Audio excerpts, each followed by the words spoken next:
என்னோட vacancy video பார்த்துட்ருக்க எல்லோருக்கும் என்னுடைய வணக்கம். ஃப்யூச்சர் லைஃப் சேனலில் வேகன்சி வீடியோ பார்க்கறதுக்கு முன்னாடி ப்ளீஸ் சப்ஸ்கிரைப் பண்ணிக்கோங்க.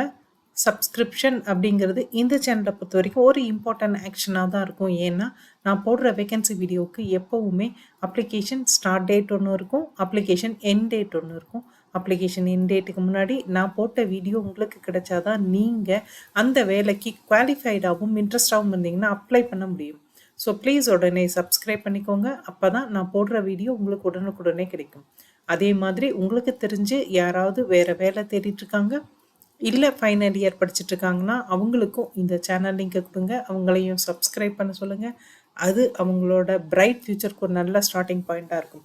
இன்றைக்கி நம்ம பார்க்க போகிறது life insurance corporation of India announce பண்ணியிருக்கிற வேக்கன்சியை தான் நம்ம பார்க்க போகிறோம். இந்த வேகன்சி அவங்க ரெண்டாக பிரிச்சிருக்காங்க. ஸ்பெஷலிஸ்ட் வேகன்சி, ஜென்ரலைஸ்டு வேகன்சி அப்படின்னு சொல்லிட்டு ரெண்டாக பிரிச்சிருக்காங்க. ஃபஸ்ட்டு ஜென்ரல் கேட்டகரியில் வர்றதை பார்த்துருவோம். அடுத்தது இதே வீடியோவில் பின்னாடி வந்து பாதிக்கு அப்புறம் வந்து ஸ்பெஷலிஸ்ட் வேகன்சி, அதாவது இன்ஜினியரிங், சார்ட்டர்ட் அக்கௌண்டன்ட் அந்த மாதிரியான வேகன்சி. ஸோ அதை பார்த்துருவோம். அதுக்கப்புறம் வந்துட்டு உங்களுக்கு வந்துட்டு எந்தெந்த எக்ஸாமினேஷன் சென்டர்ஸ் வந்து இந்தியாவுக்குள்ளே அலாட் பண்ணியிருக்காங்க அப்படின்றதையும் பார்த்துருவோம். ஸோ ஃபஸ்ட்டு வந்து அசிஸ்டன்ட் அட்மினிஸ்ட்ரேட்டிவ் ஆஃபீஸர், இந்த வேகன்சிக்கு அவங்க அப்ளிகேஷன் கால்ஃபர் பண்ணியிருக்காங்க. எல்லாமே ஆன்லைன் மோட் அப்ளிகேஷன் தான். 350 வேகன்சி வந்து ஓப்பன் பண்ணியிருக்காங்க இந்த அட்மினிஸ்ட்ரேட்டிவ் அசிஸ்டண்ட்டுக்கு. இந்த வருஷத்துக்கு 341 வேகன்சியும், பேக்லாக் வேகன்சி ஒரு 9 வேகன்சியும் சேர்த்து 350 வேகன்சி ஓப்பன் பண்ணியிருக்காங்க. இதை கேட்டகரி வைஸும் பிரித்து கொடுத்துருக்காங்க. SC, ST, OBC, EWS, unreserved. So இதுக்கான எவ்வளோ சீட்ஸ் வந்து அலாட் பண்ணியிருக்காங்க அப்படின்றதையும் அவங்க கொடுத்துருக்காங்க. இம்பார்ட்டன்ட் டேட்ஸை பொறுத்த வரைக்கும் அப்ளிகேஷன் ஓப்பன் ஆன date 16th August 2025. Last date அதே மாதிரி ஃபீஸு எல்லாமே சேர்த்து 8th September 2025 அன்னைக்கு முடிஞ்சிடும். ப்ரிலிமினரி எக்ஸாமுக்கான கால் லெட்டரும் சரி, மெயின் எக்ஸாமுக்கான கால் லெட்டரும் சரி, ரெண்டுமே வந்துட்டு உங்களுக்கு ஒரு 7 days பிஃபோரே வந்து அவங்களுடைய வெப்சைட்டில் உங்களுக்கு கிடச்சிரும். ஸோ டென்டேட்டிவாக ப்ரிலிமினரி எக்ஸாம் வந்து 3rd October 2025 இருக்கும். அதே மாதிரி மெயின் எக்ஸாம் வந்து 8th November 2025 இருக்கும்னு சொல்லியிருக்காங்க. ஸோ இதுதான் இம்பார்ட்டன்ட் டேட்ஸு. ஏஜ் பொறுத்த வரைக்கும் 21 30 வயசு வரைக்கும் காமனாக அப்ளை பண்ணலாம் அப்படின்றது சொல்லியிருக்காங்க.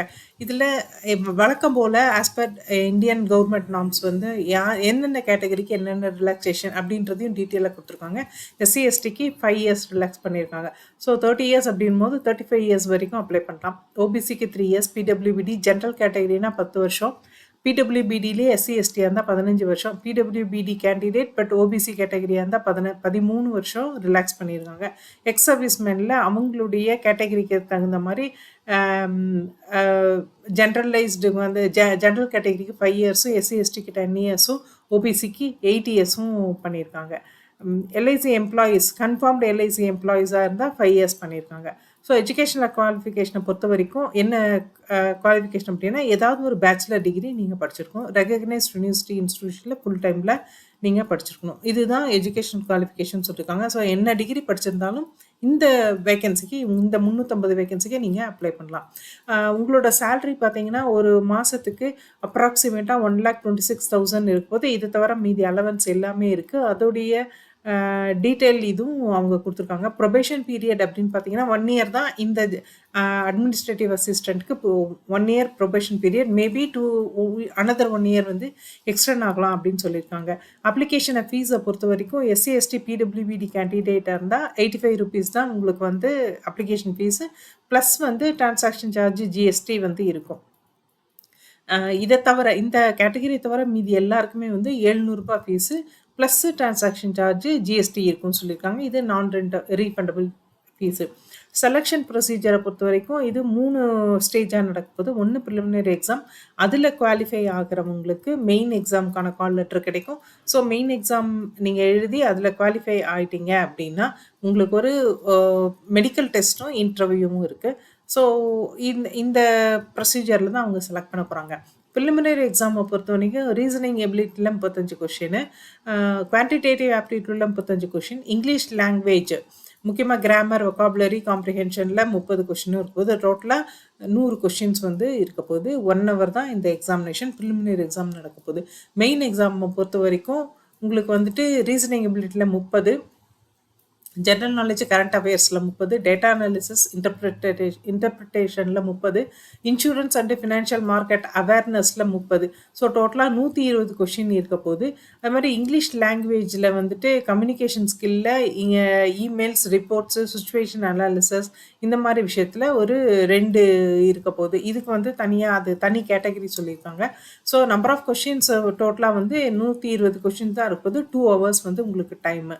ஸோ இது முடிச்சப்புறம் உங்களுக்கு வந்துட்டு 5th வந்து இந்த இங்கிலீஷ் லாங்குவேஜ் இது வந்து மேபி உங்களுக்கு வந்து அடுத்த ஒரு 30 மினிட்ஸ்க்கு இருக்கும் அப்படின்னு சொல்லியிருக்காங்க. இதில் வந்து கேரண்டீட் பாண்ட் அப்படின்னு ஒன்று சொல்லியிருக்காங்க. ஒரு பாண்ட் வந்து நீங்கள் வந்து எல்ஐசிக்கு நீங்கள் சைன் பண்ணி தர வேண்டியிருக்கும். அதாவது இதில் நீங்கள் செலக்ட் ஆனால் அனதர் 4 இயர்ஸு எந்த ரெசிக்னேஷன் எதுவும் பண்ணாமல் கண்டினியூஸாக ஒர்க் பண்ணுவேன் அப்படின்ற அந்த பாண்டு தரணும். இதில் ஏதாவது ஒரு பிரச்சனை இதில் ஏதாவது நீங்கள் வந்துட்டு மாற்றுறீங்க அப்படின்னா ஒரு 5 lakhs rupees வந்து எல்ஐசிக்கு வந்து நீங்கள் பணம் வந்து ஒரு ஃபைனாக நீங்கள் திருப்பி கட்ட வேண்டியிருக்கும். ஸோ அதை வந்து அவங்க இன்டிமேட் பண்ணியிருக்காங்க. நீங்கள் அதை பற்றி இன்னும் டீட்டெயிலாகவும் அவங்கக்கிட்ட கேட்டு தெரிஞ்சுக்கலாம். அதுக்கான இமெயில் ஐடி, ஃபோன் நம்பர்ஸ் எதுவுமே எல்லாமே கொடுத்துருக்காங்க. அதுக்கப்புறம் வந்து பார்த்தீங்கன்னா மெடிக்கல் எக்ஸாமினேஷன் அப்படிங்கிறது வந்து யாரெல்லாம் வந்து மெயின் எக்ஸாமினேஷன் குவாலிஃபை ஆகுறீங்களோ அவங்களுக்கு வந்து இந்த மெடிக்கல் எக்ஸாமினேஷன் இருக்குது. அடுத்தது ப்ரீ எக்ஸாமினேஷன் ட்ரைனிங் பற்றியும் சொல்லியிருக்காங்க. எஸ்சி, எஸ்டி, ஓபிசி, பிடபிள்யூபிடி கேண்டிடேட்டாக நீங்கள் இருந்து உங்களுக்கு ப்ரீ எக்ஸாமினேஷன் ட்ரைனிங் வேணும் அப்படின்னு நினச்சிங்க அப்படின்னா நீங்கள் வந்துட்டு உங்களோட நேமை வந்துட்டு டிவிஷனல் ஆஃபீஸ் எல்ஐசியோட டிவிஷனல் ஆஃபீஸில் வந்துட்டு ஒரு 1 week வித்தின் 1 week லாஸ்ட் டேட்டாக ஸோ வந்து 8th செப்டம்பர்னு சொன்னேன். அதுக்கு முன்னாடி ஒரு 1 weekக்குள்ளே அந்த டிவிஷனல் ஆஃபீஸில் உங்கள் நேமை கொடுத்து நீங்கள் ரெஜிஸ்டர் பண்ணிக்கலாம். அவங்க உங்களோட ட்ரைனிங் பிளேஸ் என்ன, டைம் என்ன, டேட் என்ன அப்படின்றத உங்களுக்கு தனியாக இன்ஃபார்ம் பண்ணுவாங்க. இந்த ட்ரைனிங் அட்டன் பண்ணுறதுக்கு நீங்கள் உங்கள் வீட்டிலேருந்து வர டிஸ்டன்ஸோ இல்லை நீங்கள் சாப்பிட்றதோ இல்லை கன்வீனியன்ஸோ எல்லாமே உங்களோட பொறுப்பு. எதுவுமே அவங்க வந்து எடுத்துக்க மாட்டாங்க. ஸோ கன்வீனியன்ஸ் அப்படிங்கிறது உங்களோட பொறுப்பு. அப்ளிகேஷன் லிங்க் பார்த்தீங்கன்னா www.licindia.in இதில் போயிட்டு கரியர் அப்படின்ற ஆப்ஷன் கீழே இருக்கும். அந்த பேஜை ஸ்க்ரால் பண்ணி கீழே வந்துடுங்க. அங்கே கரியர்ன்ற ஆப்ஷன் இருக்கும். அதை கிளிக் பண்ணிங்கன்னா recruitment of AAO generalist specialist assistant engineer 2025. So இந்த மாதிரி ஒரு ஆப்ஷன் இருக்கும். இதை கிளிக் பண்ணிங்க அப்படின்னா நோட்டிஃபிகேஷன் இங்கிலீஷ்லேயும் ஹிந்திலையும் இருக்குது. ஃபஸ்ட்டு நோட்டிஃபிகேஷனை படிச்சுடுங்க. படிச்சுட்டு அதுக்கப்புறமா அப்ளை பண்ணுங்கள். ஸோ அடுத்தது பார்த்தீங்கன்னா recruitment of assistant engineer civil electrical assistant administrative officer. So இதுக்கான வேகன்சியை நம்ம பார்த்துருவோம். இதில் பார்த்தீங்கன்னா அசிஸ்டன்ட் இன்ஜினியரில் 81 வேகன்சி ஓப்பன் பண்ணியிருக்காங்க. இந்த 81 வேகன்சியில் சிவிலில் வந்து 50 வேகன்சி, எலக்ட்ரிக்கலில் 31 வேகன்சி. ஸோ 81 வேகன்சி மொத்தமாக வந்து இன்ஜினியர்ஸ் கேட்டகரிக்கு இருக்குது. அதுக்கப்புறமா அட்மினிஸ்ட்ரேட்டிவ் ஆஃபீஸரில் சிஏ அதாவது காஸ்ட் சார்ட்டர்ட் அக்கௌண்டன்ட் இதில் வந்து 30 வேகன்சியும், செக்ரட்டரியேட் இதில் வந்துட்டு 10 வேகன்சி, ஆக்சுரியலில் வந்து 30, இன்சூரன்ஸ் ஸ்பெஷலிஸ்ட்டில் 310, லீகலில் 30, மொத்தமாக 410 வேகன்சி வந்து இந்த அட்மினிஸ்ட்ரேட்டிவ் ஆஃபீஸர் வேகன்சி ஓப்பன் பண்ணியிருக்காங்க. ஸோ இந்த வேகன்சிக்கான க்ரைட்டீரியாஸ் எல்லாமே நான் முன்னாடி சொன்ன அதே மாதிரி தான். இது அப்ளிகேஷன் ஓப்பன் ஆகுது 16th 8, க்ளோஸ் ஆகுது 8th September 2025. ப்ரிலிமினரி எக்ஸாம் வந்து 3rd October 2025. நவம்பரில் வந்து அநேகமாக மெயின் எக்ஸாம் இருக்கும் அப்படின்னு சொல்லியிருக்காங்க. இதில் வந்து குவாலிஃபிகேஷனும் ஏஜும் தனித்தனியாக கொடுத்துருக்காங்க. அதை மாத்திரம் டீட்டெயிலாக பார்த்துருவோம். முன்னாடி வந்து நான் குவாலிஃபிகேஷன் ஃபஸ்ட்டு ஜென்ரலிஸ்ட்டு அட்மினிஸ்ட்ரேட்டிவ் அசிஸ்டண்ட்டில் பார்த்தீங்கன்னா NE டிகிரின்னு சொல்லியிருந்தேன். அதே மாதிரி ஏஜும் சொல்லியிருந்தேன். இங்கே வந்து இது தனித்தனியாக இருக்குது. ஃபஸ்ட்டு அசிஸ்டண்ட் இன்ஜினியர் சிவில் இதில் 21லேருந்து 30 வயசு வரைக்கும் இருக்கவங்க அப்ளை பண்ண முடியும். இதில் பிஇ பிடெக் வந்து சிவில் இன்ஜினியரிங் நீங்கள் படிச்சிருக்கணும் ஃப்ரம் ரெகக்னைஸ்ட் யூனிவர்சிட்டி இன்ஸ்டிடியூஷனில். அதே மாதிரி ஒரு 3 வருஷம் வந்து ஒரு குவாலிஃபிகேஷன் நீங்கள் முடிச்சப்பறம் டிகிரி வாங்கினப்புறம் ஒரு 3 வருஷம் எக்ஸ்பீரியன்ஸ் வந்து உங்களுக்கு இருக்கணும். பில்டிங் ப்ராஜெக்ட்ஸில் இன்ஃப்ராஸ்ட்ரக்சரில் ஒர்க் பண்ண அந்த அனுபவம் இருக்கணும். அவங்க தான் இந்த வேலைக்கு அப்ளை பண்ண முடியும். அடுத்தது ஏஇ எலக்ட்ரிக்கல் இதில் 21லேருந்து 30 வயசு வரைக்கும் இருக்கவங்க அப்ளை பண்ண முடியும். இவங்களும் பிஏ பிடெக் எலக்ட்ரிக்கல் படிச்சிருக்கணும், ரெகக்னைஸ்ட் யூனிவர்சிட்டி இன்ஸ்டிடியூஷனில் ஃபுல் டைமில் படிச்சிருக்கணும். அதே மாதிரி குவாலிஃபிகேஷன் முடிச்சப்பறம் ஒரு 3 இயர்ஸ் வந்து உங்களுக்கு எக்ஸ்பீரியன்ஸ் இருக்கணும். பிளானிங், எக்ஸிக்யூஷன், பில்டிங் ப்ராஜெக்ட்ஸ்லையோ இன்ஃப்ராஸ்ட்ரக்சர்லையோ எலக்ட்ரிக்கல் விஷயமா நீங்கள் ஒர்க் பண்ண அந்த எக்ஸ்பீரியன்ஸ் இருக்கவங்க இதுக்கு அப்ளை பண்ணலாம். அடுத்தது சார்ட்டர்ட் அக்கௌண்டன்ட் இதில் 21லேருந்து 32 வயசு வரைக்கும் இருக்கிறவங்க அப்ளை பண்ண முடியும். இவங்க பேச்சுலர் டிகிரி வந்து படிச்சிருக்கணும். அதே மாதிரி சார்ட்டர்ட் அக்கௌண்டண்ட்டில் வந்துட்டு சார்ட்டர்ட் அக்கௌண்டன்ட் படிச்சுட்டு அவங்க மெம்பராகவும் வந்துட்டு ரெஜிஸ்டர் பண்ணியிருக்கணும். அவங்க தான் இந்த வேலைக்கு அப்ளை பண்ண முடியும். அடுத்தது கம்பெனி செக்ரட்டரி 21லேருந்து 30 வயசு வரைக்கும் இருக்கவங்க அப்ளை பண்ண முடியும். Bachelor degree from recognised Indian university recognised university இன்ஸ்டியூஷனில் நீங்கள் படிச்சிருக்கணும். அதே மாதிரி நீங்கள் வந்து இன்ஸ்டியூட் ஆஃப் கம்பெனி செக்ரட்டரிஸில் ஒரு குவாலிஃபைட் மெம்பராக இருக்கணும். அவங்க தான் இந்த கம்பெனி செக்ரட்டரி போஸ்ட்டுக்கு அப்ளை பண்ண முடியும். அடுத்தது ஆக்சுவரியல். இதில் வந்துட்டு 21லேருந்து 30 வயசு வரைக்கும் இருக்கவங்க அப்ளை பண்ண முடியும். பேச்சுலர் டிகிரி வந்து ஏதாவது ஒரு டிகிரி நீங்கள் ரெகக்னைஸ்ட் யூனிவர்சிட்டி இன்ஸ்டியூஷனில் நீங்கள் படிச்சிருக்கணும். அதே மாதிரி வந்துட்டு இன்ஸ்டியூட் ஆஃப் ஆக்சுவரிஸ் ஆஃப் இந்தியா இவங்க நடத்துகிற அந்த எக்ஸாமினேஷன் வந்து நீங்கள் பாஸ் பண்ணியிருக்கணும். 6 பேப்பராவது நீங்கள் பாஸ் பண்ணியிருக்கணும். ஸோ அவங்க தான் இதை வந்து இந்த போஸ்ட்டுக்கு அப்ளை பண்ண முடியும். அடுத்தது இன்சூரன்ஸ் ஸ்பெஷலிஸ்ட்டு. இது 21லேருந்து 30 வயசு வரைக்கும்ங்க. ஏதாவது ஒரு பேச்சுலர் டிகிரி ரெகக்னைஸ்ட் யூனிவர்சிட்டி இன்ஸ்டியூஷனில் படிச்சிருக்கணும். அதே மாதிரி ஒரு லைஃப் இன்சூரன்ஸ், அதாவது fellowship of insurance institute of India அவங்க நடத்துகிற அந்த எக்ஸாமினேஷனில் நீங்கள் குவாலிஃபை ஆகிருக்கணும். அதே மாதிரி ஒரு 5 இயர்ஸ் எக்ஸ்பீரியன்ஸ் லைஃப் இன்சூரன்ஸ் கம்பெனிஸில் ஒர்க் பண்ண அந்த அனுபவம் இருக்கிறவங்க, IRDAI அப்படின்வாங்க, அந்த எக்ஸாமெல்லாம் பாஸ் பண்ணி ஒர்க் பண்ண அனுபவம் இருக்கவங்க இதுக்கு வந்து அப்ளை பண்ண முடியும். அடுத்தது லீகல். 21லேருந்து 32 வயசு வரைக்கும் இருக்கிறவங்க அப்ளை பண்ண முடியும். இதில் வந்துட்டு பேச்சுலர் டிகிரி இன் லா படித்தவங்க ரெகக்னைஸ்ட் யூனிவர்சிட்டி இன்ஸ்டியூஷனில் படிச்சிருக்கணும். 50% ஆர் அபவ் 50% மார்க் எடுத்தவங்க மாத்திரம் தான் இதுக்கு அப்ளை பண்ண முடியும். நீங்கள் ஒருவேளை SC STயாவோ PWBD கேண்டிடேட்டாக இருந்தால் 45% ஆர் அபவ் 45% மார்க் எடுத்திருந்தால் போதும் அப்படின்னு சொல்லியிருக்காங்க. போஸ்ட் குவாலிஃபிகேஷன் எக்ஸ்பீரியன்ஸை பொறுத்த வரைக்கும் பார் கவுன்சிலில் நீங்கள் அட்வொகேட்டாக ரெஜிஸ்டர் ஆகிருக்கணும், ஒர்க் பண்ணியிருக்கணும். அட்லீஸ்ட் ஒரு 2 இயர்ஸ் வந்து நீங்கள் வக்கீலாக வந்து நீங்கள் ஒர்க் பண்ணியிருக்கணும். இல்லை சென்ட்ரல் கவர்மெண்ட், ஸ்டேட் கவர்மெண்ட் இதில் வந்து லீகல் கேட்டகரியில் நீங்கள் ஒர்க் பண்ணியிருக்கலாம். ஸோ அவங்க தான் இந்த வேலைக்கு அப்ளை பண்ண முடியும். ஸோ முதல்ல நான் சொன்ன வேகன்சிக்கு இதுக்கும் இதுதான் டிஃபரன்ஸு. அதுக்கப்புறம் பார்த்தீங்கன்னா உங்களுக்கு ரிலாக்ஸேஷன், ஏஜ் ரிலாக்ஸேஷன் வந்து ஆஸ் பர் கவர்மெண்ட் நார்ம்ஸ் வந்து அவங்க கொடுத்துருக்காங்க. SC ST பொறுத்த வரைக்கும் 5 இயர்ஸு, OBCக்கு 3 இயர்ஸு, PWBD ஜென்ரல் கேட்டகரியாக இருந்தால் 10 இயர்ஸு, PWBDலே SC ST கேண்டிடேட்டாக இருந்தால் 15 வருஷம், PWBDலே OBC கேண்டிடேட்டாக இருந்தால் 13 வருஷம். ஸோ எக்ஸ் சர்வீஸ் மேனை பொறுத்த வரைக்கும் ஜென்ரலுக்கு 5 வருஷமும், SC STக்கு 10 வருஷமும், OBCக்கு 8 இயர்ஸும் ரிலாக்ஸ் பண்ணியிருக்காங்க. கன்ஃபார்ம்டு LIC எம்ப்ளாயி இருந்தால் எந்த கேட்டகரியும் இல்லாமல் 5 இயர்ஸ் வந்து ரிலாக்ஸ் பண்ணியிருக்காங்க. ஸோ சேலரியை பொறுத்த வரைக்கும் அது 1,26,000 சொல்லியிருக்காங்க. இது இல்லாமல் நிறைய அலவன்ஸ் எல்லாம் இருக்குது. சர்வீஸ் கண்டிஷனை பொறுத்த வரைக்கும் அதில் இல்லாத சில விஷயங்கள், அதாவது ஜென்ரல் அட்மினிஸ்ட்ரேட்டிவ் அசிஸ்டண்ட்டில் இல்லாத சில விஷயங்கள் இந்த இன்ஜினியர் கேட்டகரியில், ஆஃபீஸர் கேட்டகரியில் இருக்குது. ஸோ சர்வீஸ் கண்டிஷனை பொறுத்த வரைக்கும் அவங்க cost accountant, chartered accountant, actuarial இதுக்கு வந்து பார்த்திங்கன்னா chartered accountant, cost accountant company secretary இவங்க வந்துட்டு ஒன்லி மும்பை கார்பரேஷனுக்கு மாத்திரம்தான் அப்ளை பண்ண முடியும். அங்கே மாத்திரம்தான் உங்களுக்கு போஸ்ட் கிடைக்கும். சார்ட்டர்ட் அக்கௌண்டன்ட்டு, ஆக்சுவரியல் இவங்க வந்துட்டு மும்பையில் அது இல்லாமல் 8 ஜோனல் ஆஃபீஸில் இவங்களுக்கு வந்து அப்பாயின்மெண்ட் கிடைக்கும். ஸோ மற்ற இடத்துல கிடைக்காது. இன்சூரன்ஸ் ஸ்பெஷலிஸ்ட்டை பொறுத்த வரைக்கும் அட்லீஸ்ட் ஒரு 5 இயர்ஸ் வந்து மப்சல் பிரான்ச்சில் நீங்கள் ஒர்க் பண்ணியே ஆகணும். அதுக்கப்புறம் தான் உங்களுக்கு வேறு இடத்துக்கு மாற்ற முடியும். லீகல் ஆஃபீஸரை பொறுத்த வரைக்கும் உங்களுக்கு வந்து ஒரு 1 இயர் வந்து ஏதாவது இந்தியாவில் இருக்க ஏதோ ஒரு பிரான்ச்சில் லீகல் செல்லில் நீங்கள் ஒர்க் பண்ணணும். அதுக்கப்புறம் தான் மற்ற ட்ரான்ஸ்ஃபரோ மற்ற விஷயங்களை பற்றி அவங்க இது பண்ணுவாங்க. ஸோ இதுதான் அவங்க சர்வீஸ் கண்டிஷனாக வந்து உங்களுக்கு சொல்லியிருக்காங்க. ப்ரொபேஷன் பீரியட் பொறுத்த வரைக்கும் இவங்களுக்கு எல்லாமே 1 இயர் வந்து டேட் ஆஃப் ஜாயினிங்லேருந்து ப்ரொபேஷன் பீரியட் மேபி 2 இயர்ஸாக கூட எக்ஸ்டெண்ட் ஆகும் அப்படின்றது சொல்லியிருக்காங்க.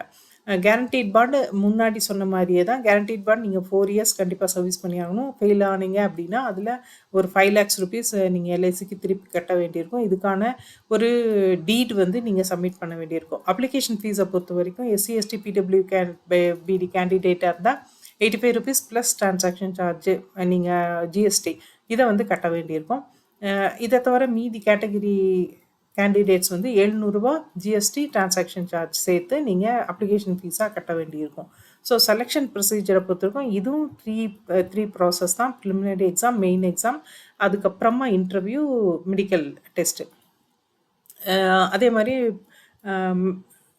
இங்கேயும் வந்துட்டு எஸ்சி, எஸ்டி, ஓபிசி, பிடபிள்யூபிடிக்கு வந்து ஃப்ரீ ட்ரெய்னிங் வந்து குடுக்குறாங்க. Pre examination training. இதுவும் வந்துட்டு நீங்க டிவிஷனல் ஆஃபீஸ்ல வந்து நீங்க ரெஜிஸ்டர் பண்ணணும் உங்க நேம ஒரு 1 வீக் பிஃபோரே. அவங்க வந்து அங்க ட்ரெய்னிங் நடக்கிற இடம், டேட்டு, டைமு எல்லாமே உங்களுக்கு இன்ஃபார்ம் பண்ணுவாங்க. இத அட்டெண்ட் பண்ற அந்த காஸ்ட் வந்து உங்களோட ஓன் எக்ஸ்பென்சஸா இருக்கும். அதே மாரி இந்த டிவிஷனல் ஆஃபீஸ் அப்படிங்கிறது எங்க இருக்கு அப்படின்னா, நீங்க எந்த ஸ்டேட்ட சேர்ந்தவங்களா இருந்தாலும் சரி, எந்த ஊர சேர்ந்தவங்களா இருந்தாலும் சரி, நீங்க அவங்களோட கரியர் வெப்சைட்ல போய் டிவிஷனல் ஆஃபீஸ் அட்ரஸ் வந்து சர்ச் பண்ணீங்கன்னா, அந்த ஊருக்கான அந்த டிவிஷனல் ஆஃபீஸோட அட்ரஸ உங்களால கேப்சர் பண்ண முடியும். அந்த இடத்துல போய் உங்க நேம வந்து நீங்க ரெஜிஸ்டர் பண்ணலாம். 2 அப்ளிகேஷனுக்கும் 2 விதமான வேகன்சி நான் சொன்னேன். 2க்குமே வந்துட்டு ஒரே வெப்சைட் தான். www.licindia.in இதுக்குள்ள போயிட்டு பேஜோட கடைசிக்கு கீழ வந்துருங்க. அங்க கரியர்ன்ற ஆப்ஷன் இருக்கும். அத கிளிக் பண்ணீங்கன்னா, அது வந்து அந்த கரியர் வெப்சைட்டுக்கு போகும். அங்க வந்துட்டு நீங்க அந்த லிங்க் அங்கேயே அப்ளை ஆன்லைன் இருக்கு. நோட்டிஃபிகேஷன் இருக்கு. நோட்டிஃபிகேஷன் படிச்சுட்டு நீங்க அப்ளை பண்ணலாம். ஸோ ப்ரிலிமினரி எக்ஸாம் பொறுத்தவரைக்கும் சென்டர்ஸ் வந்து ஆல் ஓவர் இந்தியா குடுத்துருக்காங்க. இதுல நெறைய சென்டர்ஸ் இருக்கும். எஸ்பெஷலி வந்து நீங்க வந்து தமிழ்நாடு அப்படின்னு பார்த்தீங்கன்னா, சென்னை, கோயம்புத்தூர், மதுரை, சேலம், தஞ்சாவூர், திருச்சிராப்பள்ளி, கடலூர், திண்டுக்கல், விருதுநகர், நாகர்கோயில், கன்னியாகுமரி. ஸோ நாகர்கோயில், கன்னியாகுமரி, திருநெல்வேலி. ஸோ இவ்ளோ தான் வந்து தமிழ்நாடு சென்டர்ஸ் வந்து ஒதுக்கியிருக்காங்க. இந்தியாவுல எல்லா ஸ்டேட்டுக்கும் தனியா சென்டர்ஸ் ஒதுக்கியிருக்காங்க. ஸோ ப்ரிலிமினரி எக்ஸாம் பாஸ் பண்ணவங்களுக்கு மெயின் எக்ஸாம் இருக்கும். மெயின் எக்ஸாமுக்கு சென்டர்ஸ் வந்து இவ்ளோ அலாட் பண்ணல. கம்மியா தான் இருக்கு. ஸோ தமிழ்நாட பொறுத்தவரைக்கும் சென்னை, கோயம்புத்தூர், மதுரை, திருச்சிராப்பள்ளி.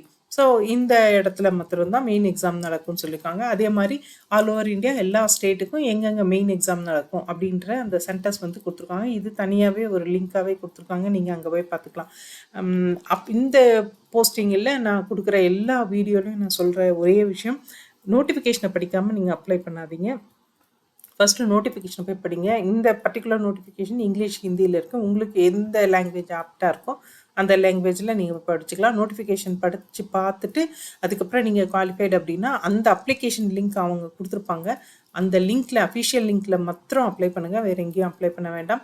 இந்த இத பொறுத்தவரைக்கும் உங்களுக்கு ரீசென்ட் ஃபோட்டோகிராஃப் அப்லோட் பண்றது இல்லாம, ஒரு லைவ் ஃபோட்டோகிராஃப் கேப்சர் பண்ணும். ஸோ நீங்க அப்ளை பண்ற லேப்டாப்போ, இல்ல டெஸ்க்டாப்போ எதா இருந்தாலும் அந்த கேமராக்கு நேரா கரெக்ட்டா உட்காந்துக்கோங்க. ஒரு தடவ கண்ண சிமிட்னீங்கன்னா போதும், உங்களோட லைவ் ஃபோட்டோ வந்து கேப்சர் பண்ணிக்கும். ஸோ நீங்க அந்த அப்ளிகேஷன் ப்ராசஸ் அப்போ நீங்க ஈவன் உங்களுடைய மொபைல் ஃபோன கூட அட்டாச் பண்ணி நீங்க லைவ் கேப்சர் வந்து ஃபோட்டோ வந்து நீங்க குடுக்கலாம். இது தவிர வழக்கம் போல உங்களோட certificates, thumb impression, Aadhaar card இந்த மாரி ஸ்கேன் காப்பீஸ் வந்து நீங்க அப்லோட் பண்ணி, இந்த பர்ட்டிகுலர் போஸ்ட்டுக்கு நீங்க எந்த போஸ்ட் வந்து செலக்ட் பண்றீங்களோ, அதுக்கு நீங்க அப்ளை பண்ணணும். அப்ளை பண்ண போற எல்லோருக்கும் பெஸ்ட் ஆஃப் லக். அதே மாதிரி வீடியோ பார்த்த எல்லோருக்கும் ரொம்ப தேங்க்ஸ். நெக்ஸ்ட் வேகன்சி வீடியோல பார்ப்போம். Thank you.